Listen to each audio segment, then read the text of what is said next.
Hello, and welcome to episode 268 of the Good Girls Get Rich podcast. I'm your host, Karen Yankovich, and I really wanted to spend some time on today's topic because it's something that is a big part of all of the work that I do, all of the work that we do in our She's Linked Up programs. And I'm finding the more that I do it, the more I see people doing it wrong. And, I'm not very often saying that people do things wrong. There's lots of right ways to do things. In this case, there's so many people wasting a lot of time. And that is the topic at hand is collaborating with other people in your LinkedIn network, other people in whatever networks you hang out in, looking to build joint ventures, right? To have joint venture opportunities, affiliate opportunities, things like that, right? And, way back in the day, back 2020, 2012, 2013, 2014, I was an affiliate for Marie Forleo. And you may remember those days when Marie Forleo would launch B School and then 65 million people would be posting about B School all over the place, right? That's not what I'm talking about here. I know there's still people that do that. And I definitely think affiliate marketing is still really valuable. That's not what I'm talking about here, though. What I'm talking about here is the power of joint ventures. You've heard me say on this show, if you're a longtime listener, that there's three kinds of relationships that I think we should be using LinkedIn to build. One, obviously, who are the people that could buy from us, right? Like who's going to sign a contract? One is who are the journalists that write about the things that you are expert in? And are you building relationships with them? The podcast hosts, the newspaper magazines, the TV hosts, right? Those kinds of things. But that third category, which you have in the middle category, but it's probably the most powerful business building, wealth building category is joint ventures. Who are other people that have an audience of people similar to your audience, right? And using LinkedIn to have a consistent stream of those opportunities so that your name is getting in front of new audiences that you've curated, right? Because you're looking for people that have an audience similar to people that you want to get in front of. Do you have a commitment to that as you move into 2024, 2025 and beyond, right? So, maybe you have had conversations like, wow, I love what you do. Tell me more about it. And then I tell you what I do and you tell me what you do. And we say, okay, great. So great to get to know you.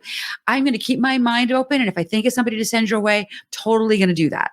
Have you had those conversations? Those are great conversations to have, right? Great conversations to have.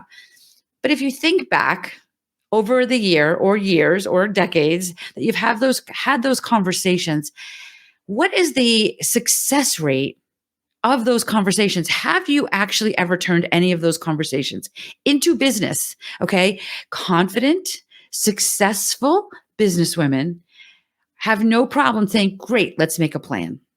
And that's what we're going to talk about here today. How to have joint ventures that actually turn into business. Because here's the thing. I am so committed to creating processes with my clients that build ease into their client getting stuff, right?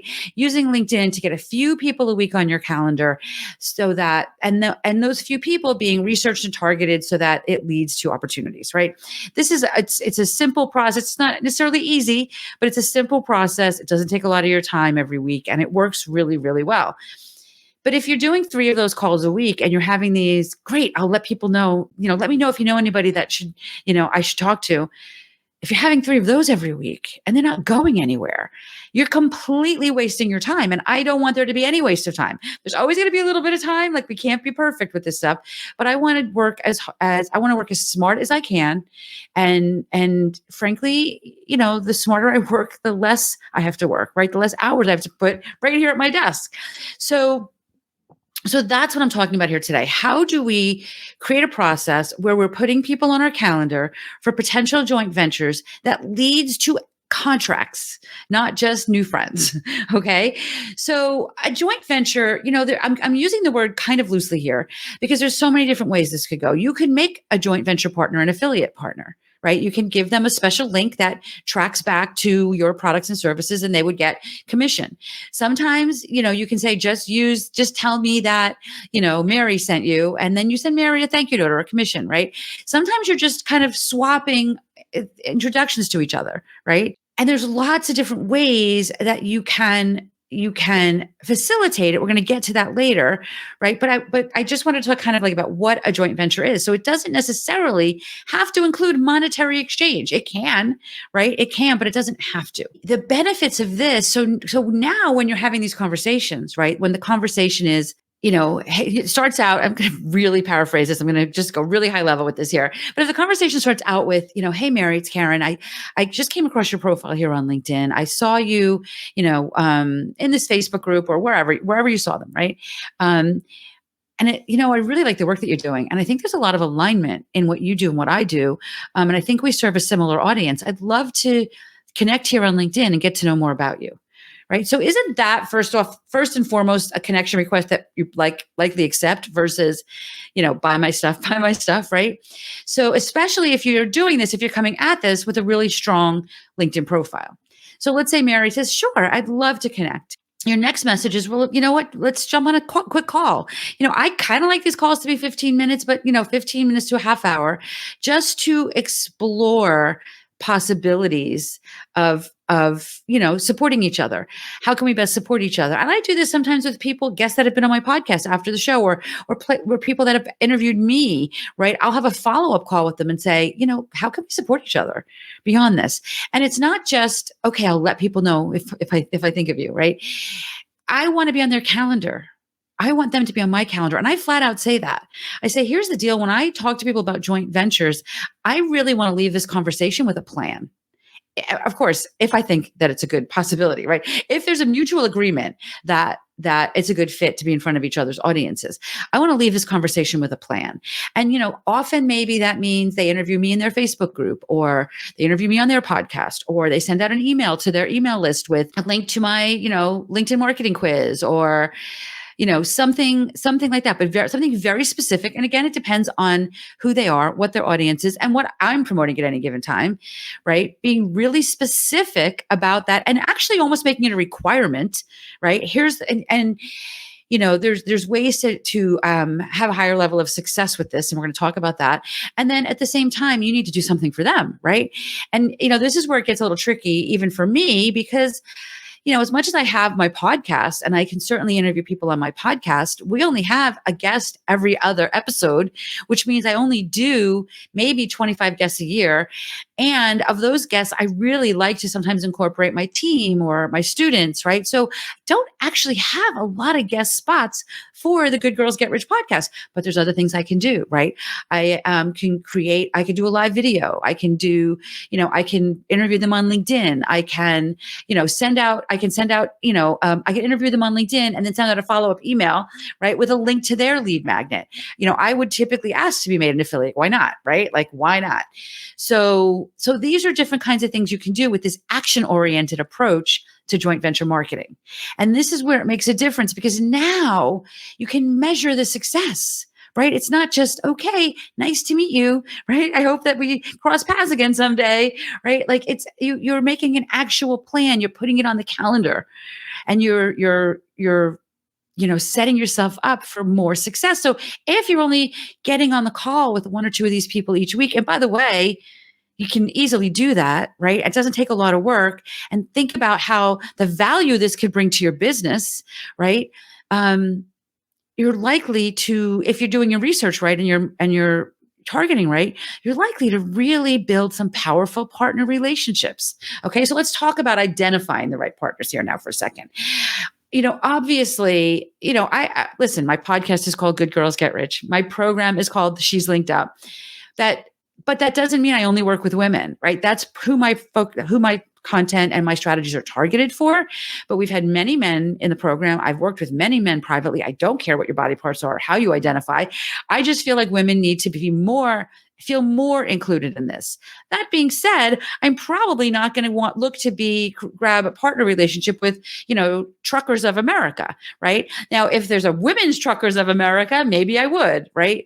But you want to identify the right partners. You don't just want to get in front of any audience, because what you'll find yourself doing is spinning. And this is where like you really start leaning into your role as a thought leader, when you are really clear on the audiences you want to reach, and you can say no to audiences that are not a fit. Because if you don't do that, you're going to find yourself just spinning your wheels, working with people that you don't want to work with. Maybe, maybe even you're not leaving space in your life, in your calendar, in your business for the ideal people, right? So you really want to be picky about who your joint venture partners are. There's so many places you can find them. You can find them. Maybe there's Facebook groups. Well, first of all, in the Facebook group, who are the owners of the Facebook group, right? Maybe you want to interview the owners of the Facebook group, the people that own the group, right? If you think that group is targeted to yours, because maybe what they'll do is share that interview in that group, bing, bing, bing. Now you're getting value, right? Often within these Facebook groups, especially business Facebook groups, there's like hey, let's all connect on LinkedIn today. I love those posts. It doesn't mean I connect with everyone on those posts. I absolutely do not. That being said, I will cherry pick through it. And if I see this is a way to kind of, curate some possible joint venture partners, I look at their audience size. I look at who their audience is. And if I think it's a fit, then my outreach will be, hey, I just saw your, post on the LinkedIn feed on the blah, blah, blah Facebook group. And then again, it looks like our audiences are aligned. I'd love to be connected here on LinkedIn. But you want to actually follow up with these people. If I have we use Asana for tracking this stuff, and I have an Asana project for my joint ventures. And if it's somebody that I think would be a great joint venture, I will put it into Asana. And I have a personal commitment to doing a lot of joint ventures every year. Right. And you don't always see that, right? As somebody that's, on the other side of this microphone, because sometimes I'm just a guest in their group. Right. So I have and maybe you're not in that group, right? So you don't always see that, but it gets me in front of a ton of people. Right. So do you see, there's so many, we could do a whole show on just ways to find these partners. All right. But then let's talk a little bit about how you can structure an action-oriented joint venture. Okay. Action-oriented being key element. Number one, put it on the calendar, make an actual plan. Typically, if I think it's a good fit, and if let's just say if one of the items is that my pieces of this is going to be, I'm going to interview them on this show, what I would probably do is send them the application to be a guest. Even though I've invited them, we have an engine that starts with the application. So I'd ask them to please complete the application. So that starts the engine, but I'll fast track it. I'm going to make sure I'll fast track the approval of it, because we get a lot of applications, right? So, and we don't approve, probably most of them, because again, I don't do that many interviews on the show. So I would start with that. And then I would put it in Asana, and then I would follow up. Did I get the application back? Did I send them the calendar to book their spot on the show? And once they book their spot on the show, it moves to another project, right? In Asana, so that we can start the engine rolling for the podcast interview. But at the same time, I want to know, okay, if you have a group and you want me to speak to your group, let's put it on the calendar. And then having an actual plan for this gives you a higher percentage of success. And when you're talking to people, like if you wanted to do one joint venture a week, that's 50 a year, right? You can easily do this with just a little bit of outreach. It doesn't take a lot of time. And think of the hundreds or thousands of people you could get in front of if you're doing this, right? So you want to make sure that you are looking for people specifically in your niche. And then of course I use LinkedIn to build these relationships. There's a couple reasons I do that. Obviously, I think LinkedIn is the place to do this, but if I'm reaching out, let's just use the Facebook group owner as an example. If I think I want to do a joint venture partner with a Facebook group owner, if I message them on Facebook, I don't have the same credibility I have when I message them on LinkedIn, because LinkedIn, I have the power of my profile that's joining me in this conversation, right? So if they don't really know who I am, they can check my profile out, right? So this is really why I want to use LinkedIn to do that. Not everybody's on LinkedIn, right? So it may or may not be the place for every joint venture partner, but that to me is the place that I want to start these relationships. I want to start these relationships on LinkedIn, and think big. Who's got an audience of people that you want to get in front of, right? And you want to make sure there's a couple things you want to think about. For me, especially in this kind of crazy world we live in, you want to make sure your values and goals align, right? Like you want to make sure they're not going to be out there, in front of your audience, talking about things that don't align with your goals, right? So you're now structuring this action-oriented joint venture plan by picking a topic, picking a couple bullet points. All this can be done on that first call. You might have to book a second call to do this, right? But all this can be done on that call, and you can get creative. There's lots of different ways that you can create an action-oriented joint venture. The most important point, though, is that it's action-oriented. Okay. So, I want to just take a break here for 1 second and talk about the fact that this is a big part of what we help you with in our She's Linked Up programs. I am so anti-spam on LinkedIn. I do not want my clients banging on doors, cold calling. I mean, that is so unnecessary in this market, because you can see the process I'm talking about here today are such a huge way to gain traction and gain success. I would much rather you doing that. So we custom design these lists for you in our She's Linked Up program. You get a custom designed list of how you can of curated potential partners for you that you can then go after. And then we help you with the scripts. We help you build the relationships. We help you put it on the calendar. We help you maximize the profitability of it, because I want every single person on your calendar to actually be leading to profit in your business. The strategies we teach in She's Linked Up are not just here, do these couple things and you're going to have a great LinkedIn strategy. Oh, no. I want them to put money in the bank. I want to track the money it's putting in the bank, right? Like, that is the piece. I want there to be more wealthy women in the world. Okay. So when we are coming together as a community, like our She's Linked Up beautiful, amazing community, and we're supporting each other and introducing each other maybe to some of these joint venture partners, like magic happens and money is made. So if you want to know what it looks like to be a part of this amazing, amazing community, just go to KarenYankovich.com/call. There's links below. Grab a spot on the calendar and we can chat and see if one of our programs is a fit for you. But this is the kinds of things we're talking about on this show today are exactly the kind of things you are going to have a working strategy for on the other side of your time with us in our She's Linked Up Accelerator programs. All right, moving forward. I'd love to sit here and tell you that it's all sunshine and roses, right? But sometimes there's challenges. Sometimes maybe, the person that you've created the joint venture with maybe isn't as prolific as you are, maybe in putting content out, or the email, maybe they're not quite sure how to explain what you do, right? So there's, or maybe they just didn't do it, right? So, I mean, listen, at the end of the day, we can't force people to hold up their end of the bargain. I've honestly never really found that to happen, but I acknowledge that it absolutely could happen, right? One of the ways that I like to navigate challenges is to help avoid challenges. And one of the ways we do that is by actually creating like a joint venture media kit. So having a media kit that's got a couple of emails that your joint venture partner can copy and paste to promote your products and services, having some content that they can send out, some social media swipes, some images, right? Having a kit that literally has in there things like your bio and your headshot and some topics that you can talk to their Facebook group or their audience, their private community about, right?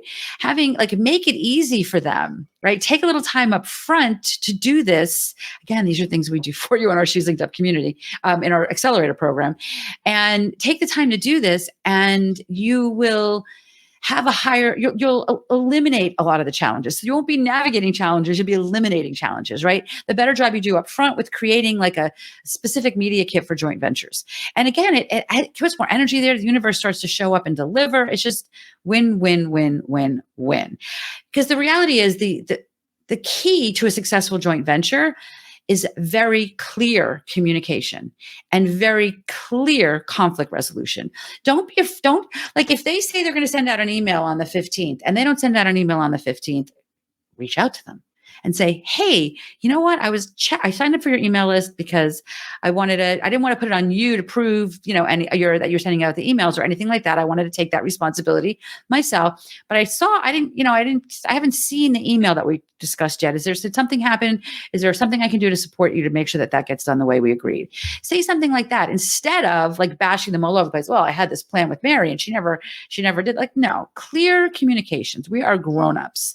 Okay. I am all about eliminating drama, right? So clear communication also helps eliminate the possibility of there being challenges. Obviously, we want to leverage LinkedIn for this, right? LinkedIn can be such a powerful tool for finding and connecting with potential partners. Doing research, using Sales Navigator, finding people, even in your community, right? Maybe even going into a group that you already belong to, like, for example, maybe there's a conference that you're attending and maybe they have a LinkedIn group. Go through the members of their LinkedIn group, and see if there's any members there that you think would be a potential joint venture partner for you. And now your outreach can be, hey, I just came across your profile. I see we're both members of this group and that group. I know we don't really know each other yet.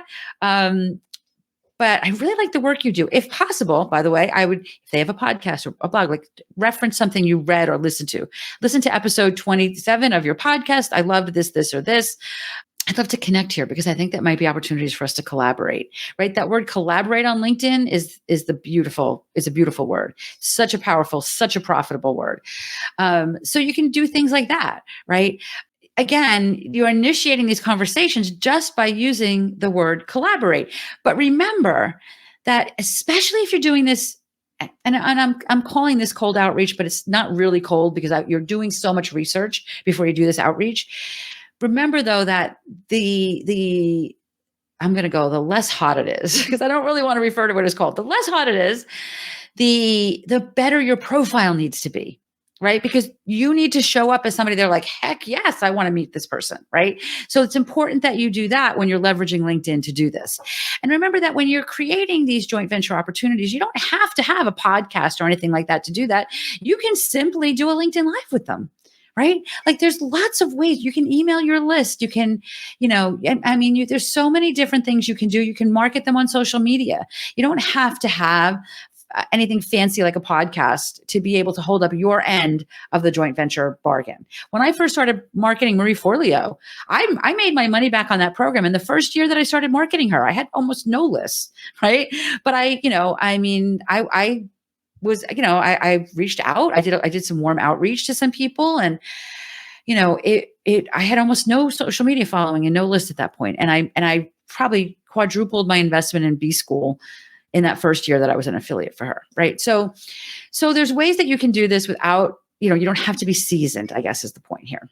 All right. So I want to just kind of recap a little bit here. So we talked about, identifying the right partners, making sure that you are really getting really clear on who your audience is and who else has an audience like that. Structuring a joint venture that's action oriented, not, hey, I'll let you know if I think of anybody, right? Those words are the kiss of death. Navigating any challenges that might come up, right? By proactively creating assets for them, or, being really clear with your communications, leveraging LinkedIn for these joint ventures, because we know that that's where the most powerful relationships are built on the internet and in the world, right? Do this today. Think about some people that you could reach out to today for a joint venture and start putting these on your calendar. If you took our marketing planning free training that we did in the fall of 2023, you'll have a spot on your marketing plan for joint ventures, right? How many, what's your commitment? 1 a month, 2 a month, 3 a year, whatever it is, start filling those spots, right? Start filling those spots. Obviously, this is stuff we're happy to help you with. In our She's Linked Up community, we hold you very accountable to filling your spots on your marketing plan, because that's what builds your business, right? And we help you do that. We hold your hand through it every step of the way. In fact, as we move into 2024, we're incorporating done for you assets into our She's Linked Up program, which is huge. We're just doing it for you. Like, we're done. I'm done. I want to make this as easy for you as possible. So we're doing a lot of this for you, which we've never, ever done before. So if you want to know what that looks like, absolutely grab a spot on the calendar. KarenYankovich.com/call gets you to the calendar. And you know what? If we've talked before, maybe it's time to talk again. If we've never talked, let's talk. I'm really clear about who I can help. And we've actually come up with some new ways to support people this year that might not necessarily be ready for our full She's Linked Up Accelerator program. The only way to find that out is to book that call. All right. So even if you're not sure if you're ready, don't worry about it. Let's chat. We're looking forward to getting to know you and getting to know a little bit about your business and helping you make the next 12 months the most profitable 12 months of your life. So, you know that I'm always here to support you. We are talking about 21st century marketing here. This is not spam. This is not reaching out to a million people. This is just timeless marketing, human to human marketing. It's the foundation of everything we do in our She's Linked Up programs. My goal is for there to be more wealthy women of influence in the world. And I am so blessed to get to hang out with so many of you in our She's Linked Up Accelerator programs. I want you to see what this amazing community is like as well. So if you loved this, what you heard today, if you listened before, or if you loved what you heard today, you know I love to hear from you. So make sure you're following this show on Apple Podcasts or wherever you listen. I love your reviews. If you can leave a review, that would be amazing. And that gives me a sense of what kinds of topics you're interested in, right? There's a link in the show notes to SpeakPipe where you can leave an audio message. That's another place you can leave me some feedback on what kinds of things you'd like to see me talk about, or maybe a guest that you'd like to see me interview. And I love those messages because I get to respond to every one of them personally. We get to have, it makes this podcast more of a two-way conversation, right? If you love the episode, share it on social media, use the hashtag Good Girls Get Rich, tag me, because I want to make sure that I see your post so that I can share your post with my audience. So just go to KarenYankovich.com/268. You'll see all the information for this episode. You'll see the link to SpeakPipe, and you'll see it, any links we talked about here today. As I move into a new year, I am so committed to building deeper relationships with you. So that's why I'd love to see your name on the calendar. That's why I'm talking about things like joint ventures. And that's the kind of work that I want to help you with as well. So I am here with you every week. I look forward to seeing you back here next week. And let's kick some business booty. See you then.